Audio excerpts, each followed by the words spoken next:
Welcome to Focus on Albany. I'm Cynthia Pooler, and my guest today is Joe Ritchie. And Joe is going to talk about the latest developments and what's going on with Norlite.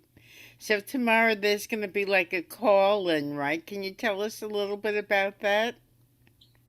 Yeah, so tomorrow there's going to be a call-in.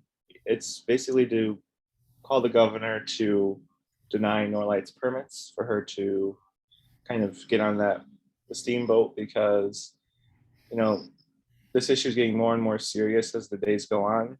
And in the next week or so, we're going to be releasing some pretty breaking information about what's going on with Norlite. And also, um, this month's going to be jam-packed with events.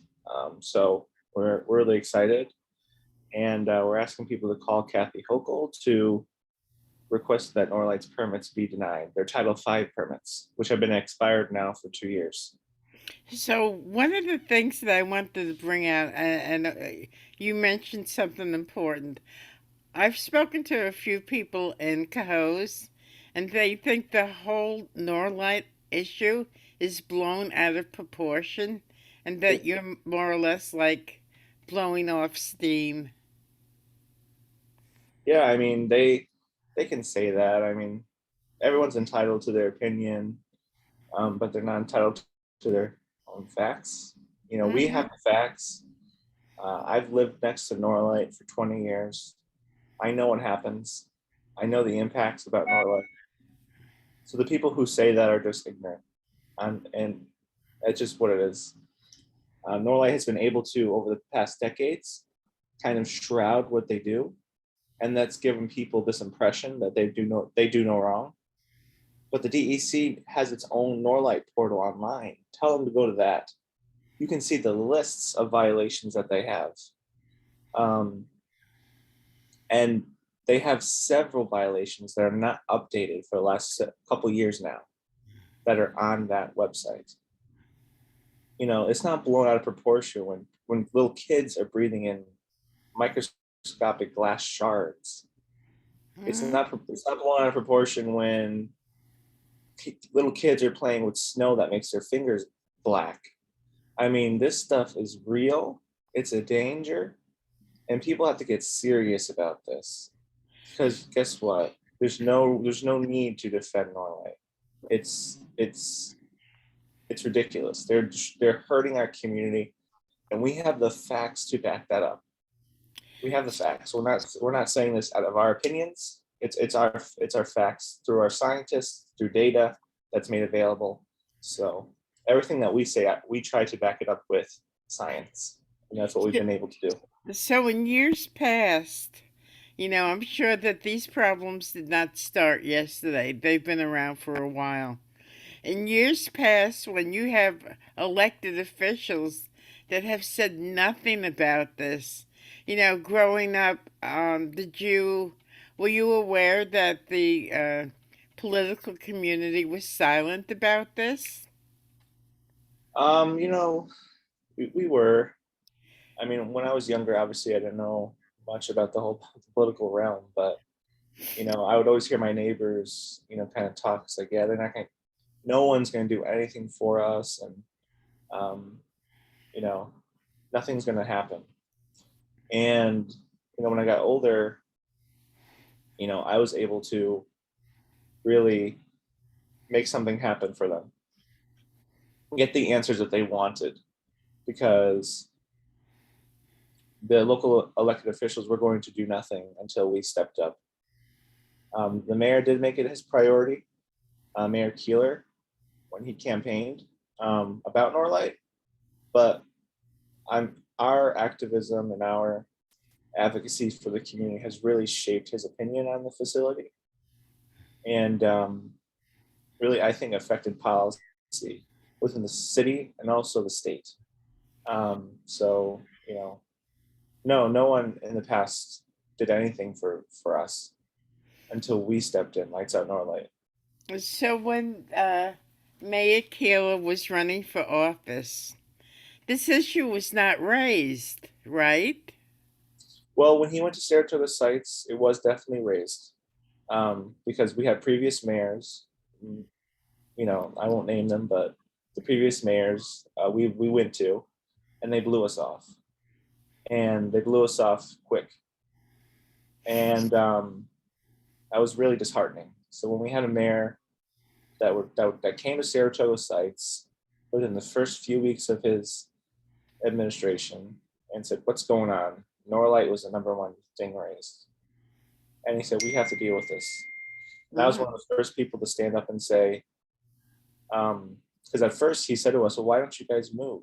And I said, and I think he was genuinely saying this out of ignorance, um, not mean ignorance, if that makes sense, but he was saying it because he didn't understand, the economic situations people are in, and the rising rent costs in Albany County, in Cohoes. Cohoes is not becoming a blue collar city; it's becoming more of a white collar city with the people that we're trying to attract. And you can take that for good or bad; it's your opinion. But it's almost impossible for people to find affordable housing. So we were able to have a real conversation with him. He listened to us, and that's where we are today. We got a lot of results. So one of your former mayors is now in the New York State legislature. Yes. Has it been brought up in the New York State legislature at all?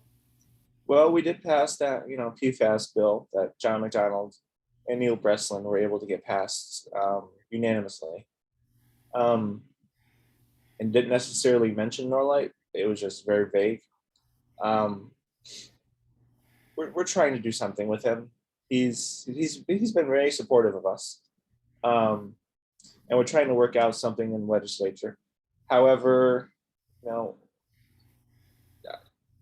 unfortunately, I would love to see John become a little bit more against the Norlite facility than he is. Hmm. He hasn't been pleased with it at all, but we need him to say these permits have to be denied, because that's what his constituents are wanting. Hmm. Um, and he doesn't represent Norlite; he represents us. Right. And we 70 families are being relocated because of the Norlite facility, and he's denied that in a weird way. I think on your show and also to me personally. But if you go to every Times Union article, every other person, the mayor has said it. So Norlite has to go. People at Saratoga sites unfortunately have to go because that is just a contaminated wasteland now because of what they've been doing. So it's a hard decision to make as a politician, but it needs to be the right one because Hmm. people are literally being impacted physically, mentally, right in his backyard where he's grown up all his whole life. He's like a hosier. Hmm.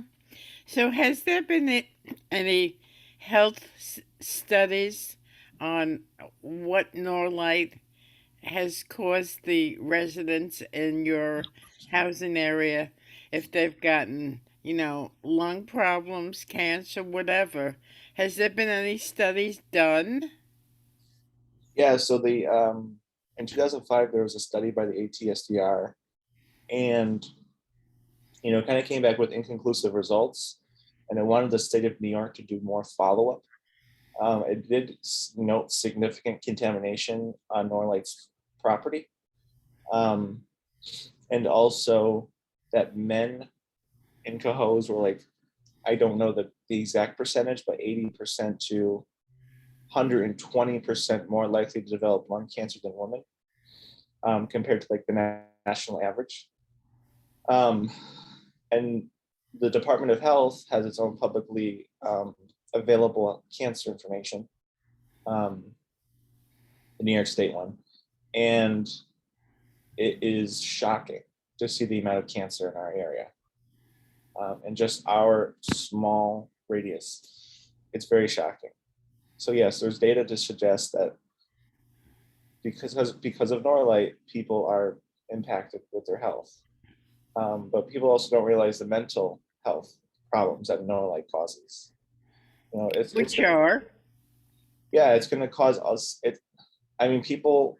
For instance, there's this one family that I know. They are, and she already deals with depression, and then this whole issue with trying to find housing for her children, trying to find, housing for herself is just so mentally draining. And it really takes the life out of you. And, I also know people who have personally have developed lung issues because of Norlite. And their doctors say to them, "Do you work in an industrial area?" And they say, "No, but I live in one." Mm-hmm. And they said, "Oh, okay." So, these people don't smoke, they don't drink, they don't do any of that kind of stuff. They're just trying to get by and live. Mm-hmm. And they're developing these really, really interesting and rare diseases. So when a doctor tells somebody that comes in with like a lung problem, and they say that they live in an industrial area, and the doctor says, "Oh, okay," is that the end of the conversation? Well, I mean, when it comes to lung damage, there's not much you can do. Once it's done, it's done. Right. Especially with, um, for instance, silicosis, which is the number one disease caused by this type of dust that we see at Saratoga sites daily. Um, I'm not a medical physician, so I don't know what else goes on, but they do. For instance, this one person I know was referred to a pulmonologist to kind of do more follow up work. Um, so we'll see what happens from that. But you know, there's little you can do once you're diagnosed with silicosis and other types of lung diseases, um, because it's irreversible damage. And if you continue to live there, you're going to keep getting damaged in your lungs. So it would be twice as bad for somebody who decides to smoke cigarettes, right? Sure, for sure. I mean, my grandmother just passed away because of cigarette smoke. So I mean, it's Mm. really it's terrible. It's a terrible thing to do, but it's also, living next to Norlite just multiplies your Mhm, risks. mhm. So tell us about the event that's going to take place on Monday, the 11th. Yeah. So tomorrow we're doing a call in, and we're telling Kathy Hochul to deny Norlite's permits, and we're also having a rally on the 30th of April at the governor's mansion. Kind of the same effect. We're asking people to show up and rally for the closure of Norlite and to make sure that we can get the results we need from our local elected officials. But we need the governor to really step on board and support us because we need her support more than ever. And she's been doing a lot for the environment, a lot more than the previous governor ever would. So we need Okay. we need her support. We really do. Hmm. So, this whole thing's kind of interesting. And would you say you were the one that got the ball rolling on all of this political activity? Yeah, I mean, I certainly played a pretty decent role in getting all this organized. Lights Out Norlight was an entity before I got involved. I kind of joined into the group, so I can't take credit for starting Lights Out Norlight, but you know, lifting up the voices of people in Saratoga sites and really seeing what's going on has really helped this issue a lot. Hmm. And um, it was hard until I got involved for them to really get anybody to talk about this stuff. But then again, once we started to release more and more information, people got mad and they said, you know what, we need to join this group. So yeah, I I identify as a lead organizer as of Norlite, Lights Out Norlite. And would you say that your group has all different age groups in it, from Yeah, your age to like baby boomers? yeah, yeah. We definitely do. We have people from my age, sometimes a little bit younger, and yeah, we have people from I would say actually every age group. I would really say that. And would you say that people outside of Cohoes are joining your movement? Yeah, we do have people from Cohoes. We have people from Troy. We have people from other parts of Rensselaer County and Albany County. So yeah, we're definitely getting a broad coalition, and you know, we're kind of like the trio. My group, the Rensselaer Environmental Coalition, that's fighting gun landfill, Mm-hmm. and also the Clean Air Coalition of Ravina and Queens. Mm-hmm. Uh, so you know, we're all combined in our efforts for our shared struggles. So the contamination, or if that's the proper word, from Norlite, how far reaching is it? Does is it beyond Cohoes?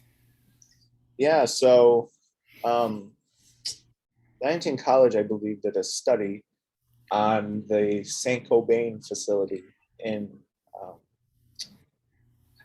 near, I forget the town, but Hudson Falls, I think Okay. it is, and near Bennington. And it's a plastics facility, and that's where people had their contaminated water from PFAS. Right. And they found that this pollution, this PFAS contamination, went 150 to 200 miles away from the facility.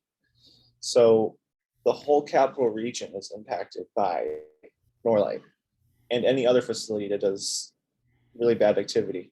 So, you know, that's the problem with climate change. People think it's a localized issue on these struggles, but it's everything is connected. Our whole world is connected with the systems and the wind patterns. If it rains one day, you get that runoff. Norlite contamination is wide spreading and wide reaching. Do I have the data to you know point that out? We're starting to. We're starting to collect that data, um, and it's showing that it's spreading well into Rensselaer County. It's spreading well into Albany County. So we really have to be concerned about this issue, not just if you live in Cohoes, but if you live in the entire capital region or New York or Massachusetts, you know, because this is where the pollution goes to. So is it primarily a lung problem? Yeah, I mean, I don't know what will happen in the next few years or decades with people's health. Right now, at least with the dust, it certainly can be a lung. It certainly will be a lung problem. Mm-hmm. With the mercury that they emit, could be a cognitive issue with children. Mm-hmm. Um, we don't know yet, and that's the scary part with all this problem with this type of situation is that you're kind of left waiting to see what happens. There are people around me that have developed rare blood disorders. Mm-hmm. So it's a really bad mix. So if Norlight came into being in the, would you say 50s or 60s, right? Yeah, 1950s.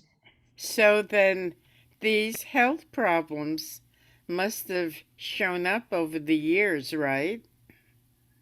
Yes, I mean I know somebody who lived at Saratoga sites in the beginning of Saratoga sites' infancy in the 60s, and now is unfortunately hasn't lived her whole life at Saratoga sites, but has lived like 30, 40 years at Saratoga sites. Mm-hmm. And she told me her uncles used to live there with her. They all died off quick. You know, people who used to live there died off really quick. And you know, the problems, these aren't new issues, but they've been ignored forever. Mm-hmm. And it's unfortunately like cancer. If you ignore it, you're going to die. And thank God we're taking care of the problem now, because people would have been set up for future contamination. More children would have been moved in there, and if they're like me, would have stayed there for 20 years of their lives and getting impacted there. I mean, I remember seeing dust clouds when I was a teenager to a young kid, and I didn't know what it was. We just kept playing basketball. You know, it's horrible. It's horrific. It should be a movie with the stuff that's going on there. It's horrific. and I'm glad it's getting taken care of now. But we need to just get that dang facility out of here because it's a plague for our city. It really Mhm. is. So, have you been in contact with any filmmakers? That's an interesting concept. Yeah, I mean, we are doing a documentary within our group, Oh, um, good. but this could be its own you know film. Like the history of Norlite and people living there. But yeah, we are doing a documentary, and we're working with a lot of people with that. We have a little 3-minute video that I can send to you about what goes on. But yeah, it's scary, and if more national press got to this issue, it would be lights out for Norlight, literally, because it's terrible what goes on and the things that I hear. So, anybody could watch that video. Do you have the URL to it that you Yes, could I do. give people? Can you let everybody know how they could see it? Yeah, I believe it's on YouTube. I think it's on YouTube if you just look up Lights Out Norlight. But I could also give it to you, and maybe you could put it in the description. I'm not sure how you do the producing part or the editing part, but I can certainly send you the link, and you could share Okay. it. Um, Okay. I just can't remember at the top of my head what platform we uploaded it Well, I to. could put it right on YouTube. Perfect. Yeah, I think it might already be on YouTube, but I have to just double check. Okay, great. So, if somebody wants to participate on Monday, um, want to make phone calls or whatever, what's the best way to do that? Who do they contact? Yeah, so you contact the governor's office, and you can find her. I don't have her number off the top of my head, but you can find her number on the website. Um, you look up Kathy Hochul, governor, and it Mm-hmm. gives you the contact information and her call number. Um, you can also call your local elected officials too and say this is a problem, and you guys need to do more about it and shut this thing down, because that's the only solution right now. There's Okay. no there's no more compromises with our life. They're done. So Norlite wants you guys to move, and you want Norlite to get out of Cohoes. There's got to be a happy medium somewhere. What is that happy medium? Well, my philosophy is I want both to go because I personally believe that land is contaminated. We're constantly getting more data to suggest that PFAS exposure is getting smaller and smaller and smaller to get impacted by it. Um, and they incinerate over 2 to 6 million pounds of PFAS a few years ago. Mm-hmm. That stuff causes cancer in very low amounts. So it's an unfortunate reality. Um, but both have to occur. There's no more compromise. That time has gone away. It truly has. There's no more compromising with Norlight. They've literally used up a million chances um, that they've been given in the past since their infancy, and people are being impacted at Saratoga sites and across the street in their private homes. So you're at college. You're in Syracuse, right?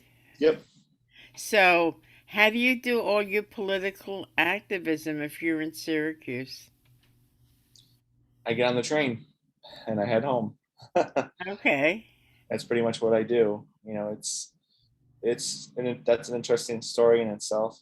How to be a college student uh, and an advocate. It's hard, but it's what you have to do. Hmm. Um, there's a community out here that I grew up in that needs help, and we need to give them that answer. I've always been Cohoes proud, and I've always been Cohoes very prideful of my city. So I'm going to do what it takes to protect it.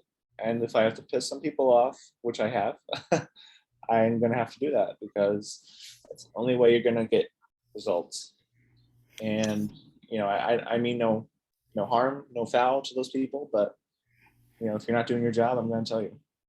So, when you first started becoming aware and being an activist, people older than you, were they at first surprised and then embraced it, or what was the reaction of everybody in your community to see a younger person um, take on this role?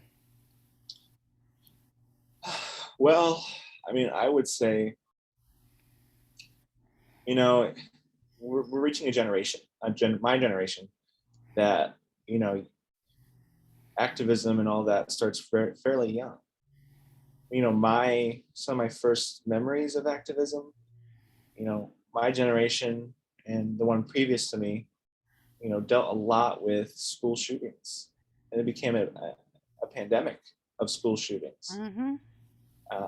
There's times and still today where I'm scared to go in public buildings because of that possibility. And when Parkland happened, I helped organize a rally, to a walkout for students to rally against gun violence, and almost the whole school did it. It was very powerful. Mm-hmm. And then in 2016 with the elections, I went down to Pennsylvania and went door to door to get people to vote for Hillary Clinton. So it was. I guess it's in my blood. I always liked politics. I've always liked activism. My family has a history of environmental protections up in the Adirondacks. Mm-hmm. Um, so my family's on my mother's side, the Schaefers have a really profound impact on the Atlantic Mountains.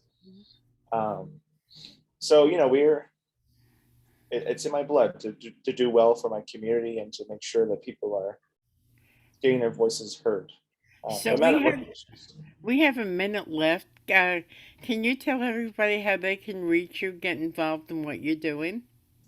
Yeah, sure. My name's Joe Ritchie, if you didn't catch that. And you can call me on my cell phone number, 518-526-9543. I'm on Facebook. Oh, Lights Out Norlite is also on Facebook. So if you look us up online, you can't miss us. Great. So good luck tomorrow, and hopefully there'll be a lot of people calling in. So I'm sure we'll talk again, Joe. Have a wonderful day. Thank Thank you, you so much. everybody, for listening.